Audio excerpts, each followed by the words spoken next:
So, Neymar's time at Al-Hilal has come to an end, but what a magnificent 18 months it has been. Signed by the Saudi giants for a €90 million fee in August 2023, Al-Hilal handed Neymar a contract worth a reported €2 million a week, €8.5 million a month, and more than €100 million a year, before bonuses.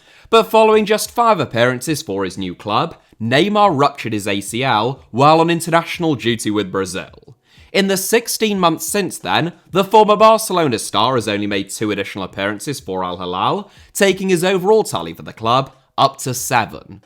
If you factor in Neymar's €90 million transfer fee, the €156 million that he is reported to have collected in salary payments during his time in Riyadh, and the supposed €30 to €65 million settlement that he is said to have received in order to terminate his contract, Neymar probably cost Al-Hilal a grand total of around €300 million.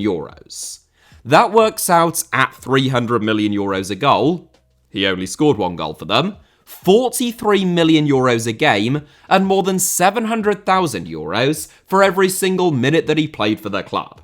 Still, at least Saudi Arabia was able to quote Neymar as saying, "I think it's one of the best projects I've ever seen. It has the potential to be the best World Cup ever," end quote, about their unopposed bid to host the 2034 World Cup.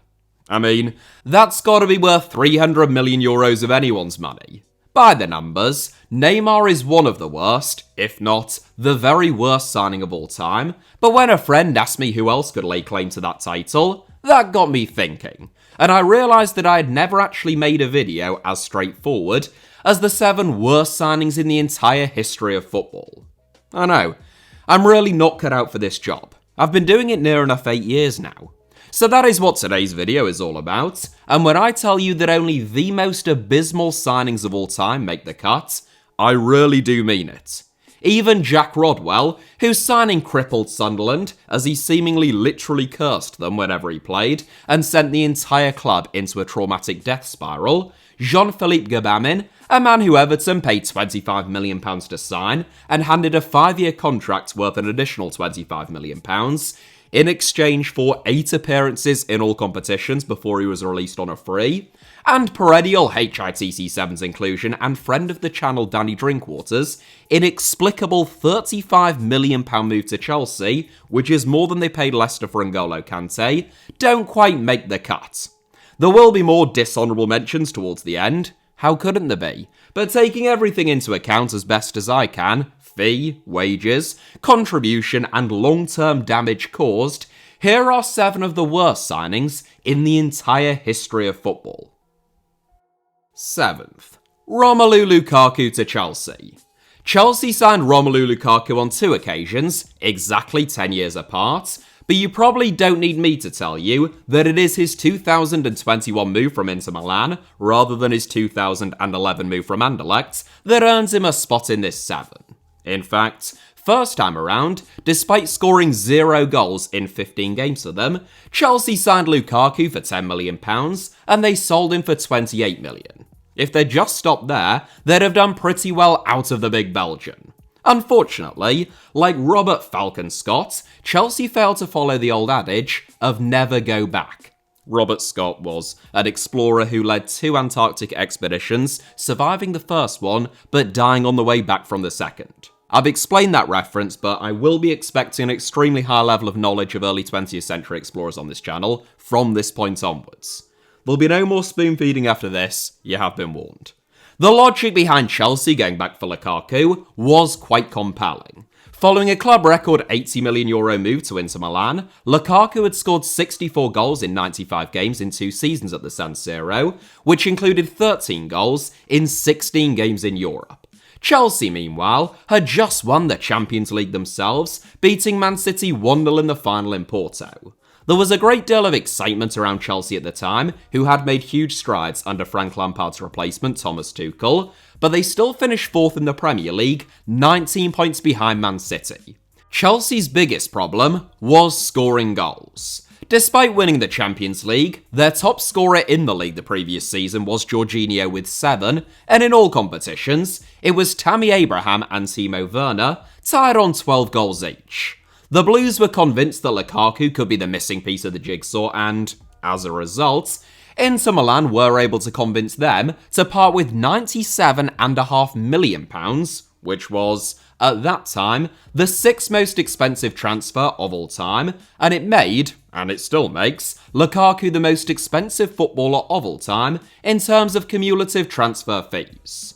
Chelsea weren't alone in considering Lukaku the missing piece of the jigsaw. Many pundits, commentators, and other onlookers felt that it made them favourites to win the title. Roy Keane called Lukaku's signing, quote, a no-brainer, and praised Chelsea for paying nearly £100 million on what he termed the real deal, rather than £40 to £50 million on potential. Following his debut, in which Lukaku both scored and won the Man of the Match award in a 2-0 win away at Arsenal, Sky Sports pundits Roy Keane, Graham Souness and Sol Campbell were all in agreement. Signing Lukaku was a masterstroke, and Chelsea were now Premier League title favourites. I say that only because it is easy to be wise after the fact, and not all terrible signings seemed that way at the time. And also, of course, because I like making Sky Sports pundits look stupid. Unfortunately, that game would be the high point for Lukaku at Chelsea, as it was all downhill from there. The Blues finished 19 points behind title winners Man City, the exact same margin as in the previous season. They went trophyless, unlike the previous season, and Lukaku only scored 8 goals in 26 Premier League games, and 15 in 44 in all competitions. In December, just 4 months after becoming Chelsea's club record signing, Lukaku told Sky Sports Italia that he was unhappy at Stamford Bridge, Thomas Tuchel had changed his system, and that he would like to return to Inter, quote, in the near future. That went down about as well as you'd expect, and, sure enough, at the end of the season, Lukaku took a pay cut to rejoin Inter on a season-long loan. Lukaku scored 14 goals and reached a Champions League final back at the San Siro before joining Roma on loan. Chelsea were able to recoup a small percentage of Lukaku's enormous £97.5 million transfer fee through 2 loan fees, which totalled roughly £15 million, before selling him to Napoli on a permanent basis as a replacement for Victor Osimhen last summer, in a deal worth a reported £25 million. So, all in all, Chelsea paid £97.5 million for Lukaku. They recouped about £40 million, giving him a net cost of £57.5 million, in addition to paying him a reported further £20 million in wages, so that is £77.5 million, in exchange for 8 Premier League goals and not taking Chelsea any closer to the title. To make matters worse, Tammy Abraham, the man who was sold to make way for Lukaku, and a Chelsea Academy graduate who cost them nothing, scored 27 goals in his debut campaign at Roma. They're not quite Neymar to Al-Hilal numbers, but then again, Chelsea weren't owned by the Saudi state, just a since-sanctioned Russian oligarch, and unlike Al-Hilal, they are subject to PSR rules, with almost all of their post-embargo summer 2021 budget spent on Lukaku. An all-timer dreadful signing then, but believe me, we are just getting started. 6th, Steve Daley to Manchester City. You might associate Manchester City's spending with the Sheikh Mansour and Emirati era post-2008, starting with the arrival of Robinho from Real Madrid for a British record fee, who never really set the world alight at the Etihad, and all of the enormously expensive flops who followed, whether that be Roque Santa Cruz, Eloquim Mangala, or Wilfred Bonney. Robinho wasn't the first Man City signing to break the British record transfer fee though. No, for that, you have to go back to September 1979, when the citizens paid £1,437,500 for Steve Daley. The £500 was Daley's signing-on bonus, but the £1.437 million went straight to Daley's former club Wolves, where he had begun his career and made over 200 league appearances over the preceding 8 years. The British record fee was held by Trevor Francis at the time, who was at least a full England international, who had scored 29 goals in his last full season at Birmingham City, before Nottingham Forest broke the £1 million barrier for the first time to sign him. Daley, by contrast, had never played for England, he had only made 6 appearances for the England B team, and he was playing in a Wolves team that had been relegated and hadn't finished higher than 15th over the last 4 years. Daley was a good player, who had plenty of interest at the time, but according to the man himself, Wolves were happy to start the bidding at just £1 million. Interest from other clubs took that to closer to £1.5 million, a significant increase on the British record at the time, at 82% of the world record fee that was paid for Paolo Rossi at the time. In a modern context, therefore, the fee that Manchester City paid for Daley would be the equivalent to somewhere between £106 and £164 million, at a time when Man City weren't owned by an Emirati royal or the Emirati state, and didn't have bottomless pockets. At a motorway petrol station after signing for Man City, Daley was spotted by a man who remarked to him, quote, "I've just seen you on the telly. I don't envy you one bit." End quote. It proved to be prophetic. The pressure on Daley was monumental, and it wasn't helped by an instant consensus within the world of football that the fee that Man City had paid for him was far too high. Daley began overthinking everything, playing with fear, and falling out of love with the sport. After a red card away at Brighton, which was the nadir of a dark 20 months for Daley at Main Road, the referee took pity on Daley, apologised for having had to send him off, and recommended that he get out of Britain and move to the North American Soccer League instead. Daley did just that, joining the Seattle Sounders and later the San Diego Shockers, where he could enjoy his football again outside of the pressure of his massive fee. Man City received a reported £300,000 when Daley moved to Seattle, meaning that they lost over £1 million on the midfielder. Looking to progress at the First Division table at the time, Man City were instead relegated in 1983, beginning 2 decades of instability and chaos at the club. Daley became synonymous with wasting money in football for an entire generation, topping The Guardian's list of the worst signings of all time in 2001, and leading to a messy internal dispute between Manchester City's manager, Malcolm Allison, and their chairman, Peter Swales, who subsequently accused each other of having inflated Daley's fee. 5th, Philippe Coutinho to Barcelona. You could make a very compelling argument that Philippe Coutinho played the best for his buying club of any player in this 7. Admittedly, the bar is in the absolute pits, but even then, his fee was so gargantuan, his wages so eye-watering, and the consequences so disastrous that I think he still has to go down as one of the worst signings of all time. Well, you know, that and the fact that he scored twice against them off the bench while contracted to them but on loan at Bayern Munich, in maybe Barcelona's most humiliating defeat of all time. Coutinho was a fantastic player at Liverpool, make no mistake, so as with Lukaku, it's not as though there was no logic behind the move. Indeed, it came just 6 months after his compatriot Neymar had departed to PSG for a world record fee, and as a skillful right footer who likes to play off the left flank, can score goals and create, Barcelona felt as though Coutinho was the closest thing to a ready-made Neymar replacement. The £105 million upfront fee, rising to £142 million subject to add-ons, was just so utterly absurd and outlandish that it made it practically impossible for the Brazilian to ever justify his fee though. His first half season was perfectly respectable and constitutes, as I say, the best performances for the buying club of any player in this 7, but it was still a half season in which Barcelona threw away a 4-1 first leg lead against Roma in the Champions League quarter-final, drawing 4-4 on aggregate and bowing out on away goals, following a 3-0 defeat in the second leg. Coutinho wasn't able to replicate even that impact in his first full season in Catalonia though, in which he scored 11 goals and made 5 assists in 54 games in all competitions, and received far from rave reviews from most Barcelona supporters. Barca yet again gave up a 3-0 first leg lead in the Champions League, this time against Coutinho's former club Liverpool in the semi-finals, who denied Barca of a likely treble before going on to win the final themselves.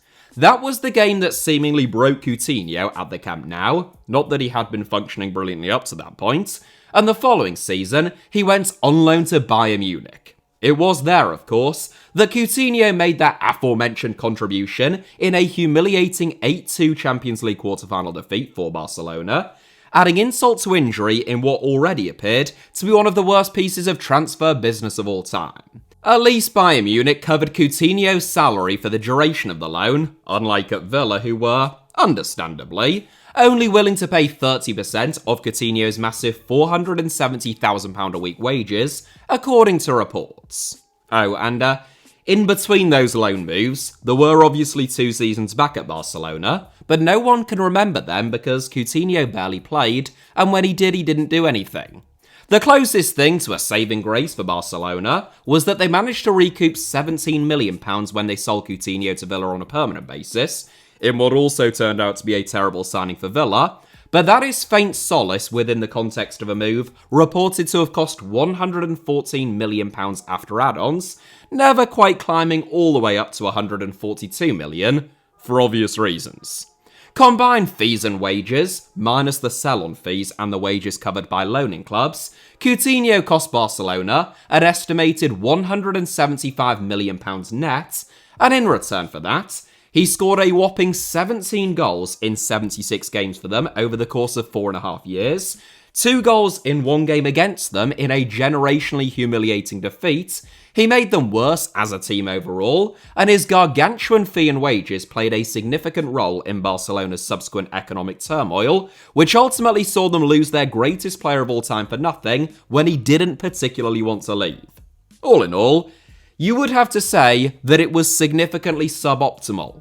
4th, Gaizka Mendieta to Lazio. It might be difficult to comprehend for a young football fan, but in 2001, I promise you, although, I was only 5 at the time, €47.7 million was an earth-shattering amount of money to spend on a transfer, rather than being the standard amount that Man City or Chelsea spend on a backup fullback or midfielder each season that you never hear about again. Gaizka Mendieta was a brilliant footballer who had a brilliant backstory at Valencia, where he had initially had his doubters before grafting his way into becoming one of the most influential and important midfielders in Europe. It was under Claudio Ranieri in the late 1990s that Mendieta became Valencia's midfield linchpin, and he played a pivotal role in the club's 1999 Copa del Rey title win. Over the next 2 seasons, Valencia reached successive Champions League finals, losing both of them against Real Madrid and Bayern Munich, but Mendieta was named as the best midfielder at the UEFA Club Football Awards on both occasions, seeing off competition from the likes of Pavel Nedved, Patrick Vieira, and Zinedine Zidane, who were all then at the peak of their powers. That was enough to convince Lazio to part with 8 billion pesetas for Mendieta, which was close to €50 million, and almost exactly £29 million. It made Mendieta the most expensive Spanish footballer of all time, the 3rd most expensive signing in world football that season, ahead of Pavel Nedved and Juan Sebastian Veron, and the 6th most expensive player of all time, trailing only Zinedine Zidane, Luis Figo, Hernan Crespo, Christian Vieri, and Gianluigi Buffon. We should just set the expectations there then, with Zizou and Figo at Madrid, Crespo and Vieri at Lazio and Inter, where the latter scored 103 goals in 143 games, and Buffon at Juventus, who would go on to register almost 700 appearances in Turin and cement his status as one of the greatest goalkeepers of all time. Alright, got your expectations set? Well, Mendieta made 20 league appearances for Lazio, 31 in all competitions. He didn't score a single goal for them, and he made just 2 assists, both in Europe, against PSV and FC Copenhagen, none in the league, before spending a season on the sidelines, 2 seasons out on loan, and then joining Middlesbrough for nothing. Signed as a replacement for the departing Nedved and Veron, Mendieta was never able to replicate anything like their impact. He entered a depleted Lazio dressing room, which was not only missing key players, but also Sven-Goran Eriksson, who had departed, to manage the England national team.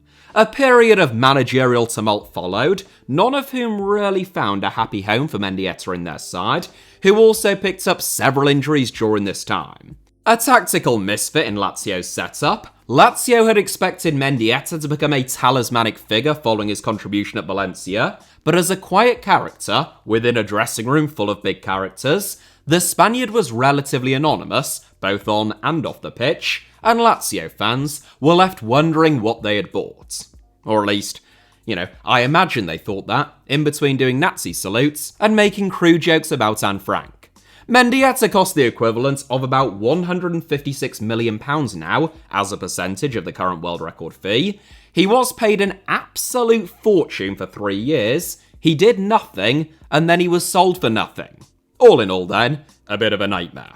Mendieta linked up with the likes of Gareth Southgate, Jimmy Floyd Hasselbank and Mark Viduka in what was a very decent Middlesbrough squad after that, but still blighted by injuries, he failed to make much of a contribution, registering only 31 appearances in 4 years before retiring in 2008 to pursue a career as a DJ in London.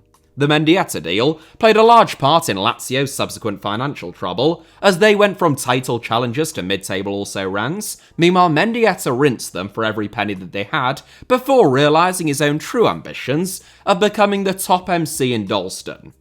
I mean, you've got to respect it. Third, Darko Panev to Inter Milan. Almost as frequent an inclusion on this channel as our old friend Danny Drinkwater, Darko Panev's move to Inter Milan was truly one of the most catastrophic in the history of world football for everyone involved. Well, the third most catastrophic of all time, some might even say. 1991 European Cup winners Red Star Belgrade lost their star man and ceased to be a major force on the European stage. Panev went from being one of the best players in the world to rotting on the bench and being forgotten about, and Inter Milan wasted what was then an absolutely enormous 14 billion lira, or £7 million, on a man who scored 3 league goals in 3 years for them before departing for nothing. Before joining Inter, Panev was one of the most feared forwards in Europe. Having made his name for Vardar in his native North Macedonia, Panev joined the most successful team in Yugoslavia, Red Star Belgrade, where he immediately became their star man. In 115 games for Red Star, Panev scored 97 goals, and when they became only the second club from Eastern Europe to lift the European Cup in the 1990-91 season, Panev won the European Golden Shoe and came joint second to only Jean-Pierre Papin in Ballon d'Or voting. When the Berlin Wall fell, the Soviet Union was dissolved, and the breakup of Yugoslavia led to the bloody and brutal Yugoslav wars, Yugoslavia's best players were all snapped up by Western European vultures. The likes of Real Madrid, Barcelona, Manchester United, and Italy's big three were all circling around Panev, but he chose to join Inter. It proved to be a catastrophic mistake for both him and the club. Inter's manager Osvaldo Bagnoli, who never managed again after he was sacked by the club in 1994, never took to Panev and his style. An old-school poacher who came alive inside the box, Inter's president Ernesto Pellegrini spearheaded Panev's arrival and likened him to Italian legend Paolo Rossi, but Bagnoli felt that he didn't offer enough out of possession or in general play. That was an irreconcilable difference which got things off to a terrible start, and to be perfectly honest, they never improved. Panev felt isolated, and as though his manager and teammates wanted to start Salvatore Schillaci ahead of him because he was an Italian. When he did play, it was out of position and in a system that didn't suit him. Following a hat-trick on his debut and a brace in only his second game for the club, Panev scored a mere 5 goals in his next 27 appearances for Inter over the next 3 years, going out on loan to VfB Leipzig in 1994, where he failed to revive his career. Shortly after joining Inter, Manchester United and Alex Ferguson came back in for Panev after Dion Dublin, who they had signed instead, broke his leg. Inter president Pellegrini wasn't ready to give up on him at that stage though. Meanwhile, Panev still felt that he would be able to fight his way back into the team. So Panev stayed at the San Siro, where he failed to turn his fortunes around and the club basically tossed him onto the scrap heap. Meanwhile, Manchester United went out and signed Eric Cantona as Dublin's replacement instead, who won 4 Premier League titles over the next 5 seasons and went down as one of Manchester United and the Premier League's all-time greats. Panev was the second most expensive signing in world football in the summer of 1992, trailing only Jean-Pierre Papin, the man who beat him, to the 1991 Ballon d'Or. He cost the equivalent of about £140 million today, he scored 3 league goals in 19 games over the next 3 years, and he departed for nothing. And he's third. Second, Eden Hazard to Real Madrid. It can be easy to try and get clever with these types of videos, and include someone like a Man City signing from the 1970s or something daft like that. But the reality is that one of the most high-profile players of his generation, and one of the most expensive transfers of all time, is also one of the worst signings in the history of the sport. To give Eden Hazard his dues, he is also among Chelsea's greatest signings of all time, having spent 7 years as the club and arguably the Premier League star man, before departing for roughly 4 times as much as they originally paid for him.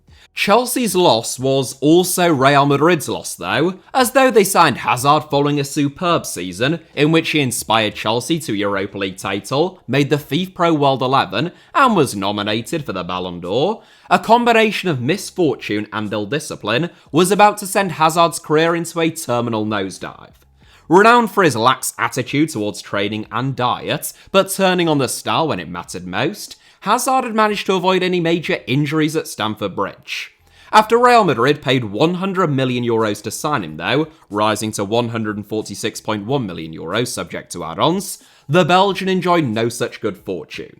It started with his hamstrings, then he suffered a hairline fracture, several knocks here and there, and, before you knew it, muscle injuries had become chronic. In his debut campaign, Hazard only scored 1 goal in 22 games. He had only once failed to hit at least double figures before that, since his breakout campaign at Lille. Things didn't improve from there, as Real Madrid enjoyed great success as a collective, reportedly triggering several of Hazard's add-ons, but he contributed virtually nothing to any of them. Madrid not only made Hazard the 6th most expensive signing of all time, but also one of the highest paid players on the planet, on a deal worth a reported £400,000 a week.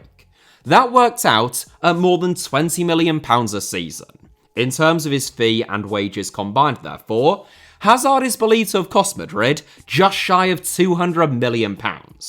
In exchange for that, he scored 7 goals and made 12 assists in 76 appearances over the course of 4 whole seasons, all of which he spent at the Bernabeu. When his contract expired in 2023, though aged only 32, Hazard retired from football. Of course he did. He just milked Real Madrid for 80 million quid. First, Jean-Kevin Augustin to Leeds United.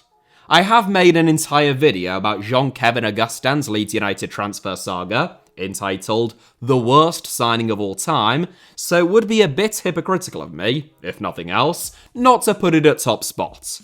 Augustin is there on merit though, representing arguably the worst ROI in the entire history of football. Part of a rare breed of signing, like Ricky Alvarez to Sunderland, who also made my shortlist, who didn't just come to be viewed as a bad signing with the benefit of hindsight, but one that the club themselves knew was a bad signing that they didn't want to do when they signed them. Leeds United contested for a very long time, and who knows, maybe they still would contest, that they never actually signed Augustin. Unfortunately for them, both FIFA and the Court of Arbitration for Sport saw things slightly differently. Leeds signed Augustin on loan from RB Leipzig to assist with their championship promotion push in January 2020. Augustin said that the opportunity to work under Marcelo Bielsa had been a key motivating factor in his decision, but the Frenchman arrived unfit and out of shape, which doesn't go down great with Bielsa. Augustin's fitness continued to be a problem throughout the rest of the season, as did his levels in training, which is why he only played 48 minutes of football for Leeds all season. That didn't stop Bielsa's side from winning the championship title, and with it, promotion to the Premier League though, but while that ended a 16-year wait for Leeds to return to the top table of English football, it also triggered a clause which obligated Leeds to sign Augustin on a permanent basis for £17.7 million. That made Augustin Leeds' second most expensive signing of all time when it happened, and their most expensive in almost 20 years, since signing Rio Ferdinand from West Ham. Whilst Ferdinand was sold on for a profit to Manchester United, and went down as a generational talent though, Augustin never played for Leeds after joining them for nearly £20 million. That's because Leeds claimed that they hadn't signed Augustin at all and were under no such contractual obligation, pointing to a technicality within the terms of the deal, which stipulated that Leeds would have to sign the Frenchman if they won promotion within the 2019-20 season, which had a stated end date of June 2020. Due to the COVID-19 pandemic and various lockdowns, the championship season had to be postponed for a number of months and wasn't concluded until July. Leeds argued that made the buyout clause null and void, and they spent a small fortune arguing their case at various hearings and trials. They lost every single one of them, as well as losing a legal battle against Augustin himself regarding unpaid wages and a breach of contract, for which they were ordered by FIFA to pay Augustin almost €28 million. All in all, Augustin set Leeds back a combined £42.9 million, plus legal fees running into the millions. He played 48 minutes of football for them before they signed him, 0 minutes after they signed him, and they never received a single penny for him when he left because, well, they claimed that they'd never signed him to begin with. The ramifications in terms of PSR and future spending capabilities for Leeds were significant, and in 2023, they were relegated from the Premier League. Augustin, who was stuck in limbo for years owing to a transfer saga almost entirely out of his own hands, has since played for Nantes and Basel, but aged 27, he is currently without a club. Those are, I think, quite possibly, the 7 worst signings of all time, but there was an enormous amount of competition. Our old pal Danny Drinkwater to Chelsea, the aforementioned Ricky Alvarez and Jack Rodwell to Sunderland, Adrian Mutu to Chelsea, Anthony and Alexis Sanchez to Manchester United, Seth Johnson to Leeds, Bosco Balaban and Ross McCormack to Aston Villa, Islam Slimani to Leicester City, Calvin Phillips to Man City, Ryan Brewster to Sheffield United, Tanguy Ndombele to Spurs, Luka Jovic to Real Madrid, Jean-Pierre Papin to AC Milan, Angelo Sormani to Roma, Raphael Scheidt, who was Scheidt by name and Scheidt by nature, to Celtic, Adi Akinbaye, a man who was literally nicknamed Adi Akinbadbai, to both Leicester City and Crystal Palace, Ryan Mason to Hull, Savio Nazareco to West Ham, Jesse Rodriguez to PSG, Gabamin to Everton, Fabio Silva to Wolves, Saido Berahino to Stoke, Jackson Martinez to Guangzhou Evergrande, Gianluigi Lentini to AC Milan, and Ralph Burkitt to Newcastle United were all unmitigated disasters with very few redeeming qualities. I could name, quite literally, hundreds, if not thousands more. Everyone can think of 10 to 15 truly dreadful signings made by their clubs alone. Dokan Sinek, Kevin Stewart and Jimmy Bullard all come to mind. Feel free to leave yours down below in the comments, but in these turbulent and divided times, I hope, for the sake of mankind, that we can all at least agree that these were, at the very least, 7 absolutely dogshit signings. That is it for today's video, but thank you all very much as ever for watching. Hit the like button if you enjoyed it. I sincerely hope that was the case. Let me know your thoughts and, as I say, any suggestions down below in the comments. And of course, it goes without saying, make sure that you are subscribed and have notifications turned on not just for this channel, HITC Sevens, but also my second channel, Alfie Potsama, both of which should be about to appear on your screens now, along with a couple of videos that you might enjoy watching after this one. You can also find me on all of the various social media platforms and other sorts of nonsense via the video description below. Cheers, and have a brilliant day.